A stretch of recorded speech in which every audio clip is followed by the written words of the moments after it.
on t'a appris à quoi penser. Mais t'a-t-on appris à voir comment on décide de ce qui est pensable? Reste, parce que ça va changer ta façon de lire le monde. Joseph Overton, politologue américain, a fait un constat simple. À chaque époque, seule une partie des idées a le droit d'exister dans le débat public. Cette zone où l'on peut parler sans se faire taxer d'extrémiste. C'est la fenêtre.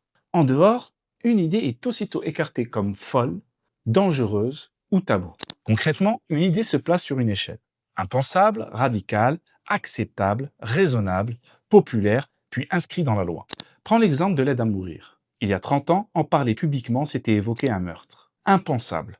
Puis c'est devenu un sujet de société qu'on ose aborder, radical, puis un débat légitime avec des arguments des deux côtés, acceptable. Aujourd'hui, plusieurs pays l'ont légalisé, et le débat ne porte plus sur le principe, mais sur les critères. Raisonnable, presque normalisé. La fenêtre s'est déplacée sous nos yeux en une génération. Le point clé, un responsable politique ne défend jamais ses convictions profondes.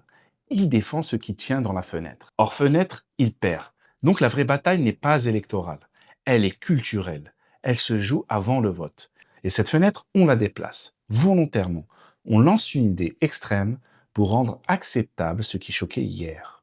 On répète, on banalise, on fatigue l'indignation. Les médias relaient, l'habitude fait le reste. Ce qui était impensable devient le débat. Puis le bon sens, puis la norme. Ce n'est pas une opinion qui gagne, c'est un cadre qu'on t'impose.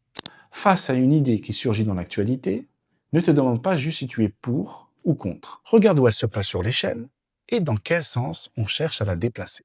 C'est ça, lire entre les lignes. Car une idée ne devient jamais normale par hasard. Quelqu'un a poussé la fenêtre quand tu regardais ailleurs.